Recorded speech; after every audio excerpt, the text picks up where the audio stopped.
With $200 billion of market and around 20% of year-on-year growth, insurance is one of the biggest sectors in India. NRIs to invest and be a part of the India growth story. The GST that is applicable on health insurance and term insurance, which is about 18%, will be refunded. You should buy a cover of up to 10 times of your annual income. Generally, people buy up to 5 crores, 6 crores of cover. So 7.5% tax-free is something that you will not get outside. A lot of things are actually not known to NRI. Even 12,000 rupees monthly would be able to give you 1 crore of cover.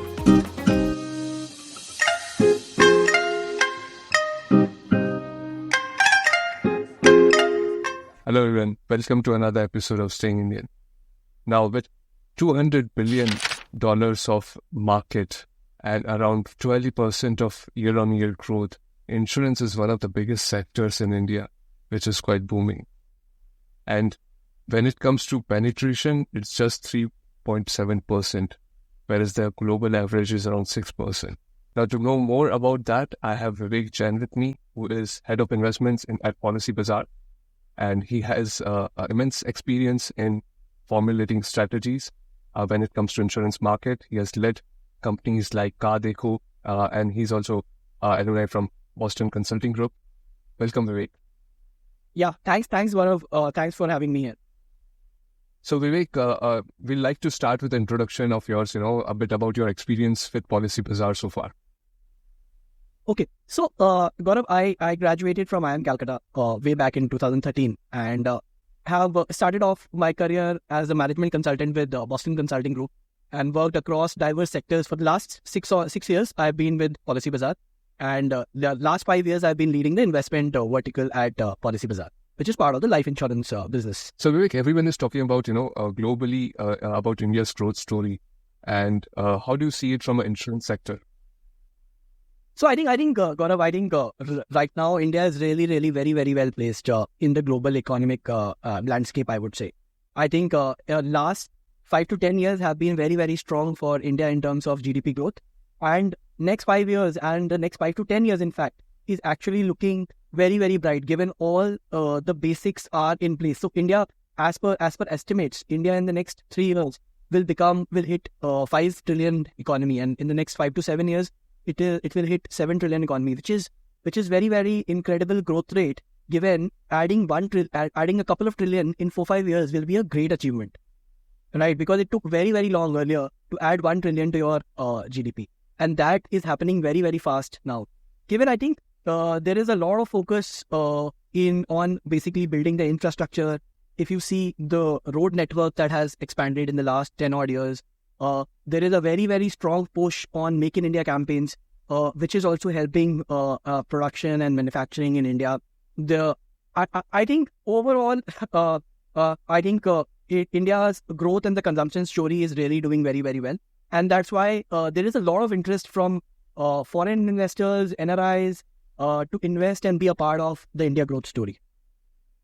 No, definitely. And I think there are various factors that add to it, like, having a large, younger workforce, which is adding and being part of the fuel. As you said, the growth and development in infrastructure space, which helps companies to set up easily, ease of doing business, that is improving. So a lot of factors are, adding to that growth story. But if we talk about, you mentioned NRIs, which are looking for investments, and you leading investment for Policybazaar, which is kind of an aggregator for the insurance sector. How do you see a need of NRI clients different from, let's say, domestic clients? See, I think, Gaurav, NRIs are really, really interested in the India growth story, and I'll tell you why. And if you talk about the last 10 years historical returns of the Indian stock market, on an average, they have given 14 to 15% CAGR. No other market globally has even, except the US market, which is lower than India, but in the low 10 double digits in terms of returns for their indexes. No other global indices have given such consistent and strong returns. Yeah, no, definitely. And that also covers your, let's say, risk taking appetite, so insurance helps you to invest as well as covers a lot of risk. If we talk about health insurance, what are some of the key features that you see would be different for NRIs in terms of taking a health insurance policy? I think I will start with a very fundamental point that why do NRIs take health insurance in India?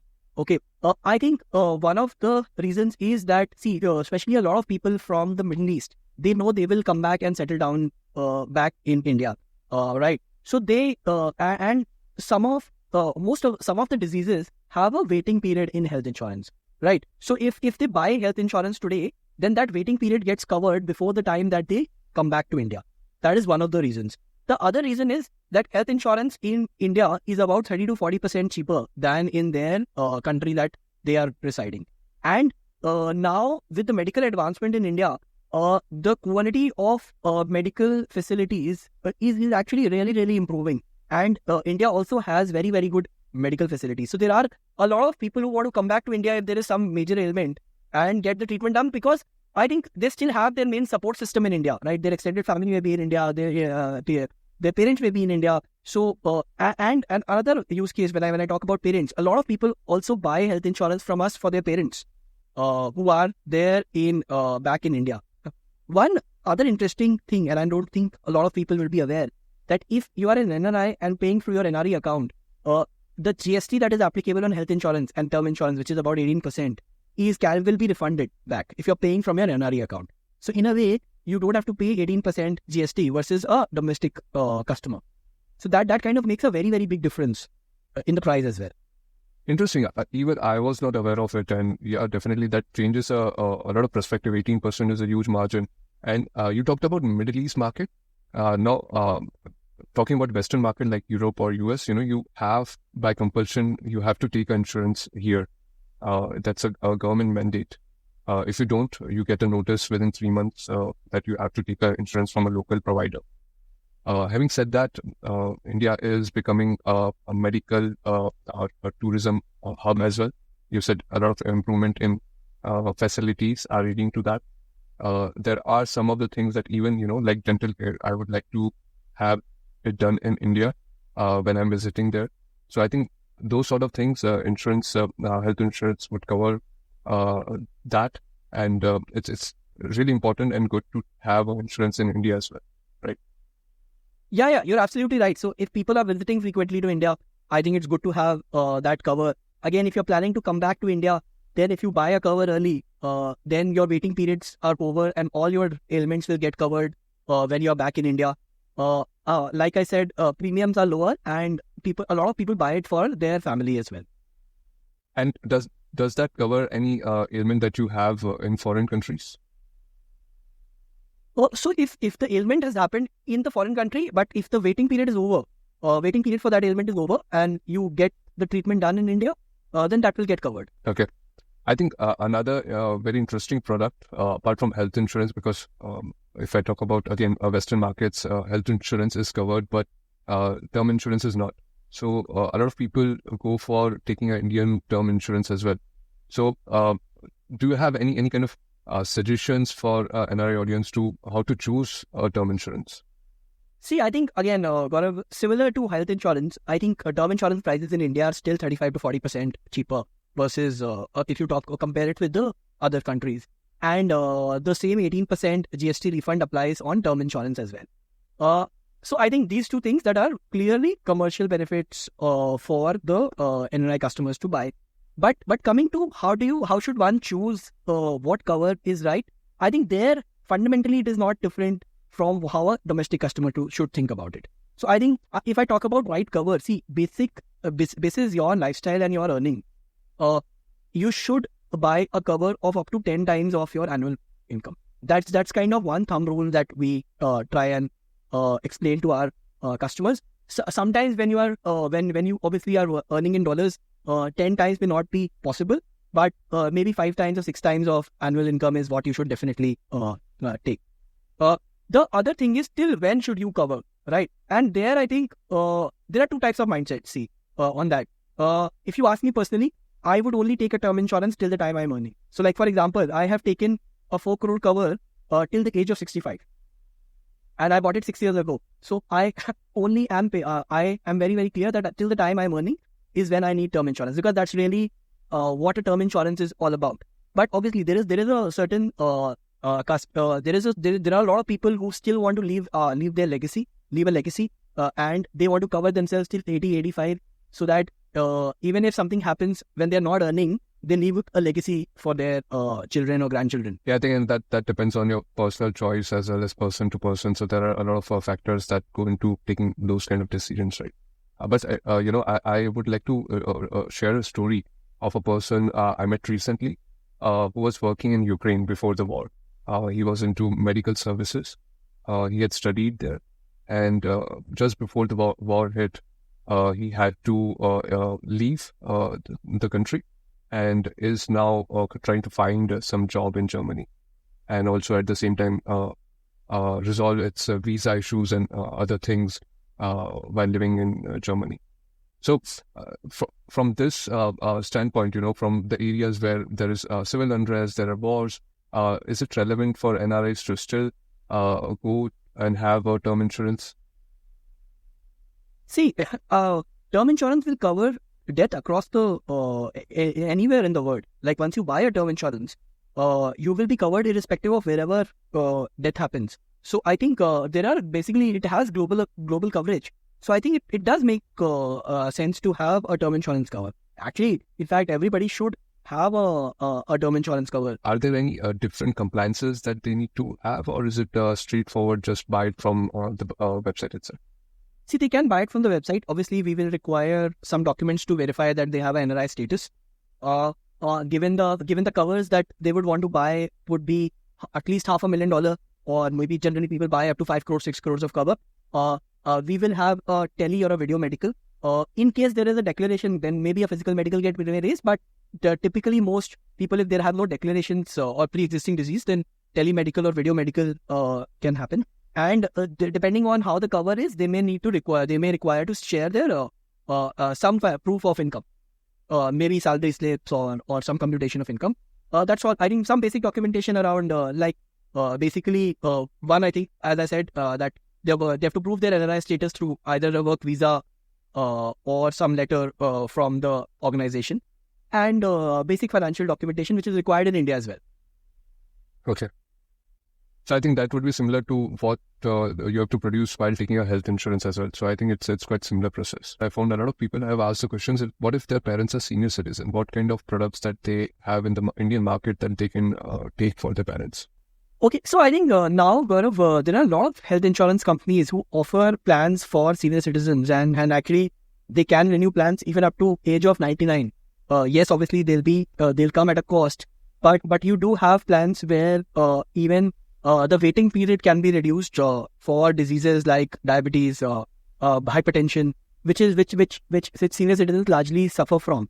But yes, the cost for those plans is higher. But now we do have that flexibility to at least cover senior citizens and parents. So I think that actually is not very different. If the parents are in India, actually for a domestic customer or an NRI customer, it's the same thing. But yeah, I think now with the new kind of plans, the flexibility is that you can cover them up to the age of 99 also. So Vivek, a lot of times, NRI see insurance as an investment tool as well. So can you do a quick comparison between how insurance and investment products can go in hand to hand, and what are some of the asset class where insurance would perform a bit better? See, I think Gaurav, here I think I would say and almost 40% of our business in investment is actually coming from NRIs. So I think somebody who is looking for goal-based investing, be it for their child's education, be it for their own retirement, I think insurance investment plans from insurance companies are a very, very good option. And I'll talk about each of them in more detail. Right? See, if you are investing for your child, or if you are investing for a particular goal, there is a concept in insurance called waiver of premium, which is not there in any other financial asset class. What exactly is a waiver of premium? Supposing you a person starts a policy with a waiver of premium, and after the premium paying term is 10 years. Say after the second year, if something happens to the parent, the remaining 8 years of premium will be waived off and paid by the insurance company. And there are very, very interesting plans which offer triple benefit. At the time of death of the parent, you get the life cover. there is a regular income which is almost equal to the monthly premium that you were paying, which can take care of regular expenses. And the next 8 years, the premium is paid by the insurance company, so you get a corpus at the end of the policy term. Now, this is a very, very strong proposition. Why? Because if you see, you can invest in equities through mutual funds as well, right? But what if something happens in the second year? Only the amount that you have paid in the first 2 years is what will get compounded. And supposing you had bought that plan or that started that SIP for your child's education, right? Then that goal is not secured, because after 2 years, nobody is going to come and pay the premiums. In this case, with a waiver of premium option, the insurance company pays the future premiums and your goal is always secured. So, and I think there is no other asset class that can give you this advantage or this cover. So, and we see that this is very, very popular amongst NRI audience and domestic audience also. So for every, and why just limit this to child's education? You can actually buy one plan and make your, if your spouse is not working or if your spouse is financially dependent on you, then make the spouse a nominee in that, right? If you are very young, and we get a lot of very young NRIs as well who are not married but have parents back in India, you can make your parents the nominee. So in each of these, basically waiver of premium is a feature where people invest with a goal in mind, and that goal is secured. They may be there, they may not be there. So that is one thing that is of a lot of interest for NRIs, and that why people buy insurance plans versus any other asset class. So this is one. Coming to the other part, why NRIs invest in insurance products is because for retirement, insurance companies have plans where you can pay, say, supposing for 10 years or next 15 years, and you will start getting a regular income for life, which is basically called an annuity product, right? And the interest rates that you're still getting in India are way, way higher than what you get in the West or even in the Middle East. So basically, because in retirement, people are looking for guarantee more than the returns. And when they are investing for their child, yes, there is some sort of guarantee that they want, but if it is a longer time horizon, 15 years, right, then equity markets, given how the equity markets are doing in India, if you're investing for a long-term horizon, you tend to get good returns. So I think people invest in insurance plans with a purpose. Either it can be a child education or it can be their retirement. If I talk about some of the tax benefits, if you can talk about associated with these kind of products.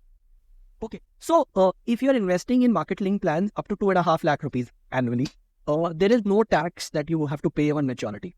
Unlike any other equity-based asset, be it direct equities or mutual funds, you have to pay a LTCG or a STCG depending on when you are exiting that asset.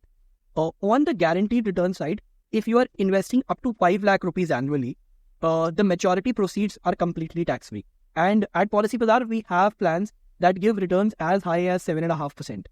So 7.5% tax-free is something that you will not get outside India. I think the FD rates in India, in Middle East are at about 2.5%.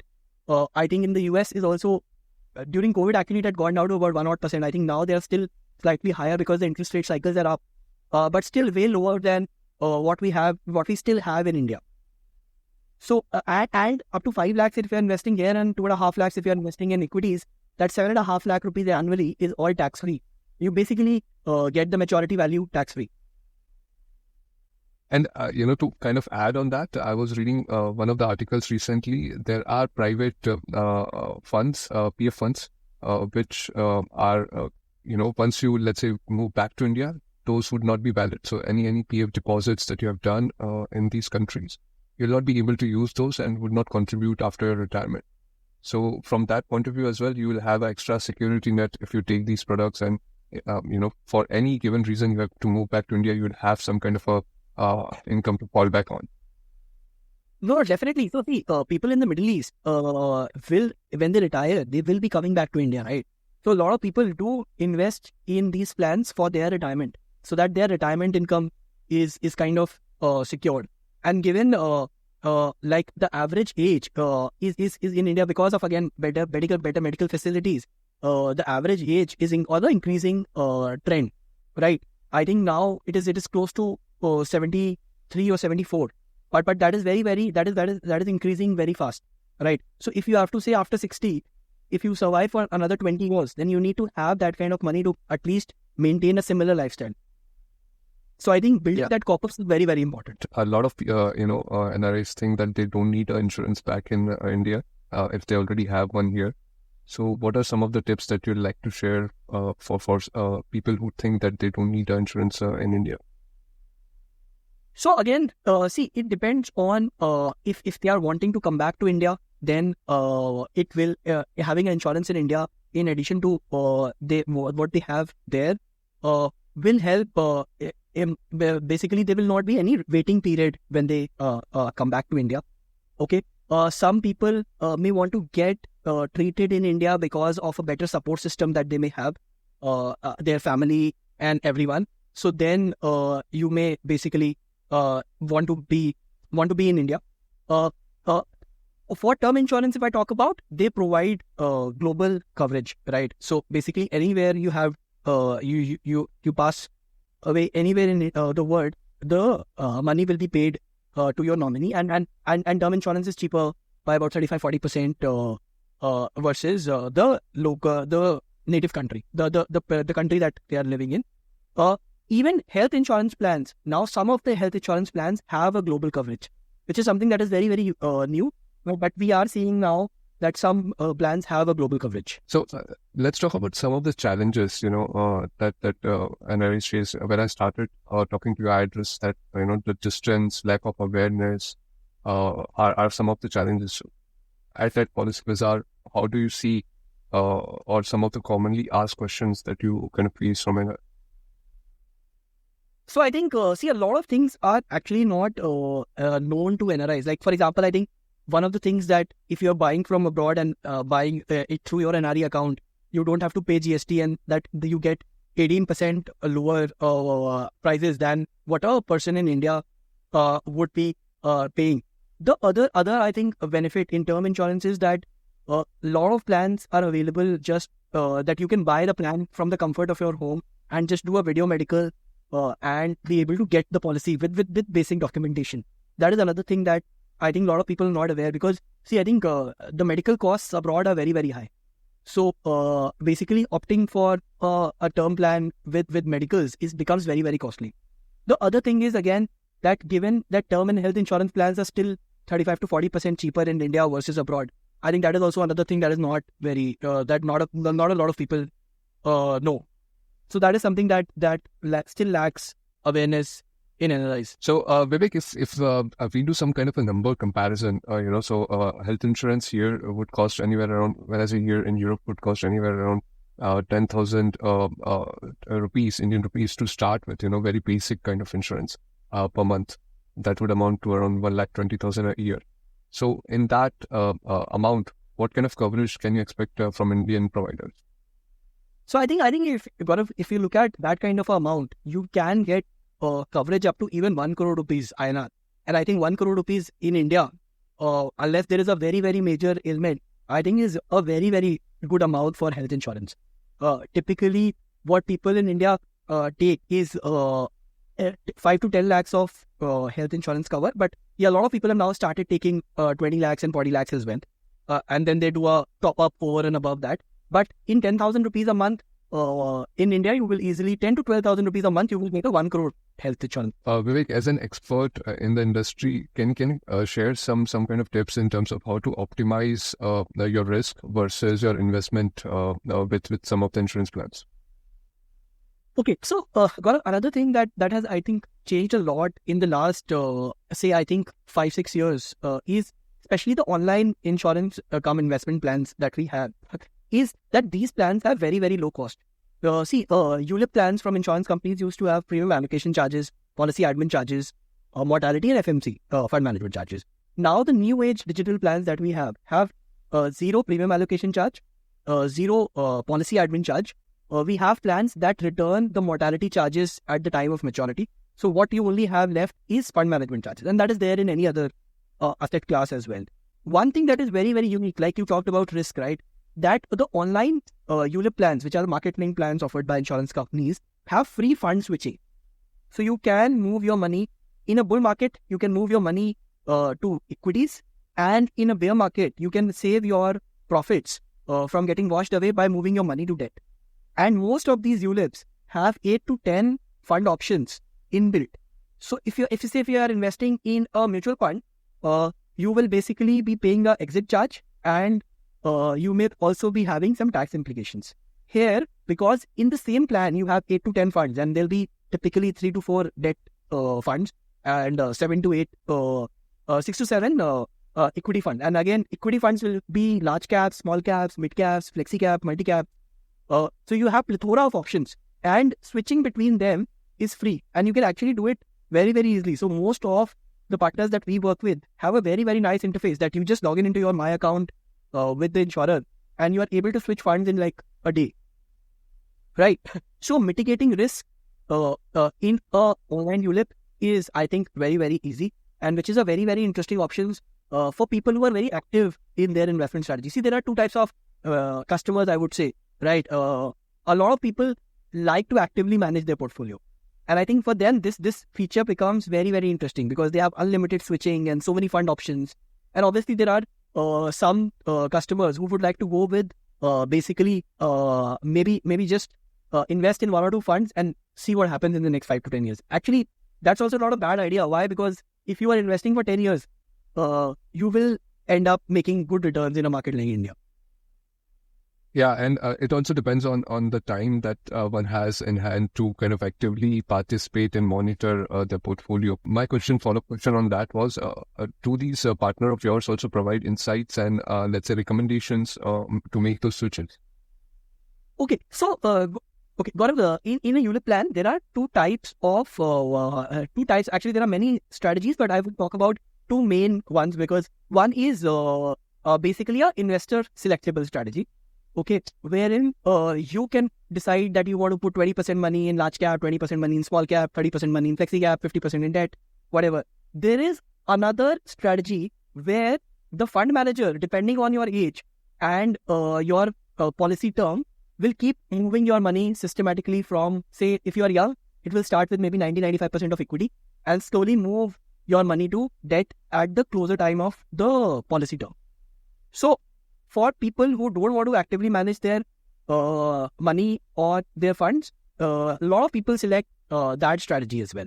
Then there are interesting variations to this. There are ULIP plans that give you that, supposing you set up a limit that, okay, if I make 8% profit, that 8% should move to debt. So that, so basically, if I explain it simply, supposing I've invested 100 rupees, and actually some investors really love this, that the moment it becomes 108, whatever is there above 108, move that to debt. And always, so basically, in a way, you are always securing your profits and moving it to debt, and always keeping the remaining money in equity. So that's also a very interesting strategy that a lot of people choose. So a lot of these kind of variations are also there in these plans. Very interesting. I was not aware of the strategies. I think this conversation with you, Vivek, was really insightful. I learned a lot. I hope our audience would have as well. And thanks for taking out time for our channel and sharing such wonderful insights and products with us. I'll personally explore them, and I hope our audience does as well. Thank you so much. Thank you so much, Gaurav. Thank you for having me here. Thanks, Vivek. I hope to talk to you soon in future. Jai Hind.